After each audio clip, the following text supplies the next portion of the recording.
New hiring team east বেঙ্গলে, right or wrong. আজকে কিছুক্ষণ আগে আমার পরিচিত এক ইস্ট বেঙ্গল ফ্যান, বহুদিন চিনি ওকে, ও আমাকে একটা হোয়াটসঅ্যাপে একটা লেখা পাঠালো, কোথাও একটা প্রকাশিত হয়েছে, আমি এটা শেয়ারও করেছি। ইস্ট বেঙ্গলের যে প্লেয়ার রিক্রুটমেন্ট এই মুহূর্তে নাকি করছে সৈকত আর প্রতিম। এই দুই ব্যক্তি আপনারা চেনেন, এরা ক্লাবের সাথে যুক্ত অনেক দিন ধরেই। এবং সকালেই আমি উঠে দেখেছিলাম ঘুম থেকে যে থংবয় সিং তো ইনস্টাগ্রামে একটা ছবি পোস্ট করেছে, স্টোরিতে আপডেট দিয়েছে, কোথাও এটা চলে যাচ্ছে অন্য কোথাও, আকাশের ঠিকানায় উড়ে যাচ্ছে, এরকম একটা স্টোরি দিয়েছে। তো সেখান থেকে সহজে অনুমেয় যে নতুন গন্তব্যে সে চলে যাচ্ছে চাকরির সন্ধানে, জীবিকার সন্ধানে। তো তারপর থেকে দেখছি অনেকে অনেক কিছু বলছে। আমার পরিচিত এক ইস্ট বেঙ্গল ফ্যান, বহুদিনের পরিচয়, সে বলছে তুমি দাদা সিংটোকে পছন্দ করো না, জানো ওর কত ফ্যান। হতেই পারে ওর ফ্যান, তবে সিংটো তো ইস্ট বেঙ্গলে, বলছে কোচ হিসেবে ওর কত ফ্যান। হ্যাঁ, হতেই পারে, কিন্তু ও তো কোচ হিসেবে ছিল না ইস্ট বেঙ্গলে, ও ছিল টেকনিক্যাল ডিরেক্টর বা ফুটবল ডিরেক্টর হিসেবে। এবার আসা যাক, এটা ভালো না মন্দ এই পরিবর্তনটা। এখন আমরা সমস্ত ক্ষেত্রেই পরিবর্তন নিয়ে আলোচনা করছি, পরিবর্তনটা ভালো হচ্ছে না মন্দ। তো দেখুন, কোনো ব্যক্তিবিশেষের নামে না গিয়ে প্রথমে একটু বোঝা যাক এই বিভিন্ন পদগুলোর অর্থ কী। মানে ফুটবল ডিরেক্টর বা টেকনিক্যাল ডিরেক্টর, যেমন ফুটবল ডিরেক্টরটা এটা অনেকটা আধুনিক একটা কনসেপ্ট, এবং এই কনসেপ্টটার পেছনে ব্যাকগ্রাউন্ডটা আপনার বুঝতে হবে, ফুটবল ডিরেক্টরটা কেন প্রয়োজন বা কেন প্রয়োজন নয়, দুটোই। ধরুন আমার কাছে প্রচুর অর্থ আছে, উদাহরণ দিচ্ছি, মানে আমার কাছে প্রচুর অর্থ আছে। ধরুন আমি তেলের ব্যবসা করি, পৃথিবী জুড়ে আমার তেলের ব্যবসা সম্পর্কে আমার দারুণ নলেজ। আমার হঠাৎ ইচ্ছে হলো একদিন যে একটা ফুটবল ক্লাব কিনবো বা ফুটবল ক্লাব তৈরি করব বা চালাবো। আমার কাছে প্রচুর অর্থ আছে, একটা মনে ইচ্ছে আছে, মানে সাধ্য আছে, কিন্তু আমার কাছে যেটা নেই, আমার কাছে কোনো জ্ঞান নেই ফুটবল নিয়ে। হয়তো ছোটোবেলায় ফুটবল ফ্যান ছিলাম, কিন্তু একটা ফুটবল ক্লাব চালাতে গেলে কী করতে হয়, কী ধরনের প্লেয়ার নিতে হয়, কোচ নিতে হয়, আমার কাছে কোনো ধ্যান ধারণা নেই। তো তখন আমি কি করব, এমন একটা ব্যক্তিকে আমি নিয়োগ করব যে এই ফুটবলের ব্যাপারটা দেখভাল করবে, এবং আমি তার থেকে খোঁজ খবর নেব।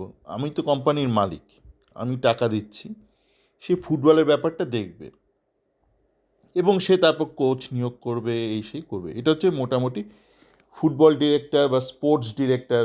অন্য খেলা হলে সেটা স্পোর্টস ডিরেক্টর বলে, মানে আপনার ধরুন ফুটবলের বদলে আপনি হকি ক্লাব চালান, তাহলে স্পোর্টস ডিরেক্টর বলবেন। বা বেসিক্যালি এই হলো ডিরেক্টরের কাজ, ফুটবল ডিরেক্টর। তো তেমনই টেকনিক্যাল ডিরেক্টর কনসেপ্ট রয়েছে, সেখানে হচ্ছে আরও বেশি টেকনিক্যালিটিস নিয়ে, মানে একটা ফুটবল টিম কীভাবে আপনি চালাবেন, তার ইউথ ডেভেলপমেন্ট, আরও বেশি টেকনিক্যাল ওরিয়েন্টেড।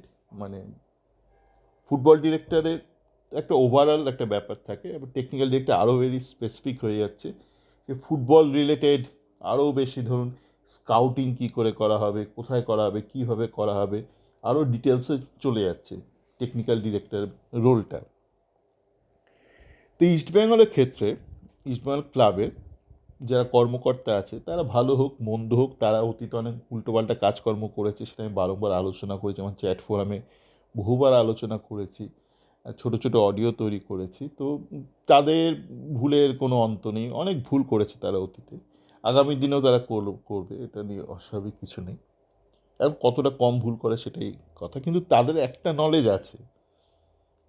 যেমন সিংটো, থংবয় সিংটো, যে সে কোচ হিসেবে হয়তো ভালো হতেও পারে, হয়তো ইউথ ডেভেলপমেন্টে ভালো কাজ করে, কিন্তু এখানে যে সে রোলটাতে ছিল সেটা হচ্ছে ফুটবল ডিরেক্টর, সেটা একদম অন্যরকম রোল। মানে আপনি ভালো অভিনেতা হওয়া মানে যে আপনি ভালো ডিরেক্টর হবেন তার কোনো মানে নেই। মানে উত্তম কুমার অভিনেতা হিসেবে অসাধারণ, কিন্তু মুভি ডিরেক্টর হিসেবে কি উনি অসাধারণ, তা তো নয়। তো তেমনই কেউ কোচ হিসেবে ভালো হওয়া মানে সে যে ডিরেক্টর হিসেবেও, মানে ফুটবল ডিরেক্টর বা it's more of an administrative role, তো তো সেখানেও যে খুব দারুণ কাজ করবে তার কোনো মানে নেই। কেননা আপনি যদি ঠান্ডা মাথায় ভাবেন, থংবয় সিংটো নিয়ে এখন আপনি লিগটা জিতে গেছেন বলে অনেক কিছু বলছেন এখন, কিন্তু আপনি যদি ঠান্ডা মাথায় ভাবেন, দেখুন কি কি হয়েছিল। মানে আইএসএল শুরু হওয়ার আগে তিনটে নাম্বার নাইনকে নিয়ে আমরা নাকানি চোবানি খেয়েছিলাম। প্রথমে দিয়ামান্টাকস ছিল, তার ব্যাপারটা ঘেটে ঘুটে হয়ে গেল। খুব ক্লাসি একজন প্লেয়ার ছিল, তাকে ঠিকঠাক করে ম্যানেজ করা গেল না। কী কারণে গেল না, একটা নাম্বার নেই চলে গেল আপনার। তারপর আপনি হিরোশিকে নিয়ে এলেন, সেও নাম্বার নাইন, সে নড়তে চড়তে পারে না, সে বিদায় হলো। আপনি হামিদকে আনলেন, তিন নম্বর নাম্বার নাইন, সে আমরা জানলাম একটা নিচ থেকে খেলে, তারপর এটা ওটা অজুহাত দিয়ে তাকে পারিবারিক সমস্যা বলে। তো আপনি তিনটে বিদেশি নাম্বার নাইন ওই বাজারে, যেই বাজারে কিনা আইএসএল হবে কি হবে না, কিভাবে হবে, কত ছোট করে হবে, কত বাজেটের হবে, সবাই ভেবে পাচ্ছে না তার টিম নামাবে কি নামাবে না। সেই অবস্থায় ইস্টবেঙ্গল কিন্তু তিনটে বিদেশি নাম্বার নাইন নিয়ে একটা 9-6 করেছিল। আপনি যদি একটা বিদেশি আনেন, নিয়ে যান, এজেন্টের তো একটা ফিস তো আছেই।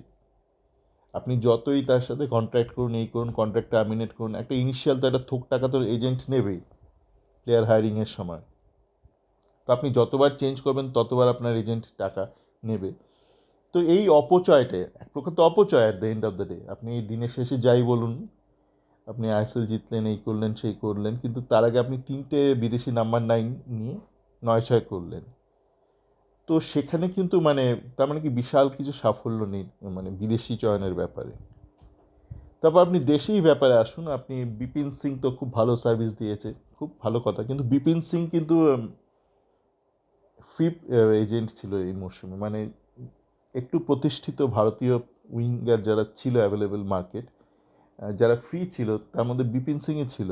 বাকিরা সবাই কিন্তু কন্ট্রাক্টেড, মানে এমন নয় যে আপনি বিশাল অর্থ ব্যয় করে কাউকে এনেছেন এবং সে ভালো পারফর্ম করছে।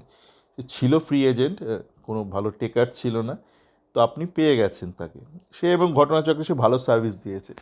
কিন্তু আপনি এমন দুজন প্লেয়ারকে তুললেন আই লিগ থেকে এবং তাদের ডাইরেক্ট আপনি আইএসএলের জন্য নিলেন। মানে অবশ্যই তার মানে তাদের আইএসএল কন্ট্রাক্ট, সেখানে অনেক বেশি অর্থ। একজন হচ্ছে মার্তান্দ রায়না, আরেকজন হচ্ছে রামসাঙ্গা। তো আমরা দেখেছিলাম যে কলকাতা ফুটবল লিগের কিছু ম্যাচে এদের দুজনকেই নামানো হয়েছিল এবং তারা তথৈবচ অবস্থা তাদের কলকাতা ফুটবল লিগেই। তো এরকম দুটো প্লেয়ারকে কিন্তু ডাইরেক্ট থংবয় সিং তো নিয়ে এসেছিলো, মানে ডাইরেক্ট তাদেরকে আইএসএল স্কোয়াডের জন্য আনা হয়েছিল আইএসএল কন্ট্রাক্ট দিয়ে, এবং তারা ডাহা ফেল করেছিল। তো আমরা তাহলে দেখছি যে আহ, এমন নয় যে দারুণ কিছু কাজ করেছিল সিংটু মানে ফুটবল ডিরেক্টর হিসেবে। এবার তার পরিবর্তে যারা কাজ করবে তারা কি অসাধারণ মেধার অধিকারী না? তারাও অসাধারণ কোনো মেধার অধিকারী নয়, কিন্তু আমি যার সাথে তুলনা করছি, যার পারফরমেন্সের সাথে, সেই ব্যক্তিও তো খুব একটা ভালো কাজ করেনি। করেছে কি করেনি, আপনি ঠান্ডা মাথায় ভাবলে দেখবেন সে খুব একটা ভালো কাজ করেনি। তো এই দুজন এই সৈকত আর প্রতিম, এরা কেমন কাজ করে দেখাই যাক, তারপর সেটা নিয়ে আলোচনা করা যাবে। আবারও বলছি, এমন নয় যে তারা অসাধারণ মেধার অধিকারী, হাইলি ইন্টেলেকচুয়াল, তা নয়, কিন্তু আপনি যার সাথে তুলনা করছেন তার পারফরমেন্সও খুব ভালো হয়েছিল তাও নয়।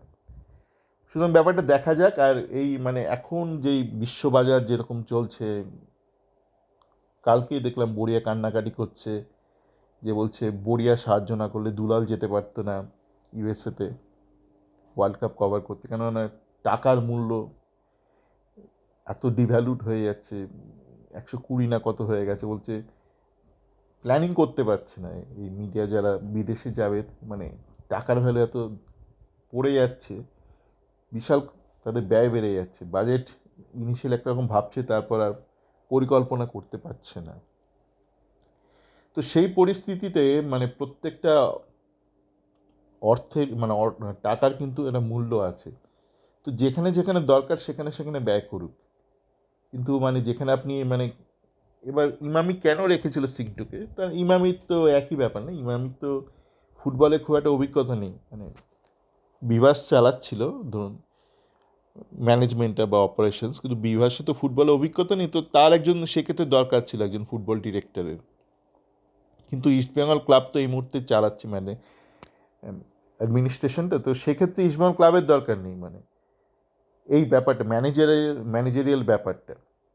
এবার দেখা যাক তারা কেমন কাজ করে। এই যে বললাম অতীতে অনেক উল্টোপাল্টা কাজ করেছে, আগামী দিনে যে করবে না জানি না, কিন্তু এখনও পর্যন্ত ঠিকঠাক কাজ করেছে। এই যে প্লেয়ারটাকে নিল ড্যানি মার্টিনেজ, যথেষ্ট বিচক্ষণতার পরিচয় দিয়েছে এরা, খুবই ভালো সিদ্ধান্ত নিয়েছে তারা। তো দেখতে হবে আমাদেরকে তারা আর কি কি সিদ্ধান্ত নেয়, তারপরই তাদের বিচার করা যাবে। আগের জন কিন্তু আমার ব্যক্তিগত মত খুব একটা ভালো কাজ করেনি। এবং ও আমার আগে অডিওতে একজন বলছিলেন যে সোফা স্কোরের রেটিং নিয়ে ওনার সব কিছু নাকি জানা যায় না। সব কিছু জানা যায় না। ধরুন একটা ব্যক্তি কতগুলো শট মারলো সেটা সোফা স্কোরে হয়তো থাকবে, তাই তো? কিন্তু এমন একটা পরিস্থিতিতে সে একটা বল পেল যখন হয়তো শট মারাটা উচিত নয়, যেটা শট মেরে দিল, তো সেখানে একটা পজিটিভ মার্কিং সে পেয়ে যায়।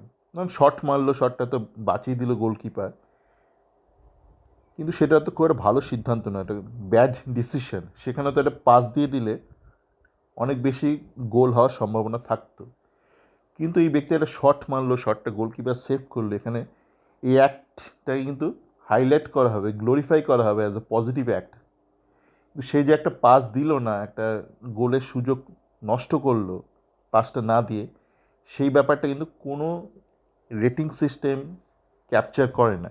এবং সেই জন্য এই পয়েন্ট, এই সোফা স্কোর বলুন বা এই ধরনের যেসব বিভিন্ন মার্কিং সিস্টেম আছে, সেগুলো কিছু কিছু স্পোর্টের জন্য খুবই কার্যকরী। ক্রিকেটের জন্য কে কটা 4-6 মারলো, বা অন্যান্য কতগুলো ড্রপ বল হলো, হ্যাঁ, বা বাস্কেটবল, এরকম অনেকগুলো স্পোর্টের ক্ষেত্রে এগুলো খুব এফেক্টিভ।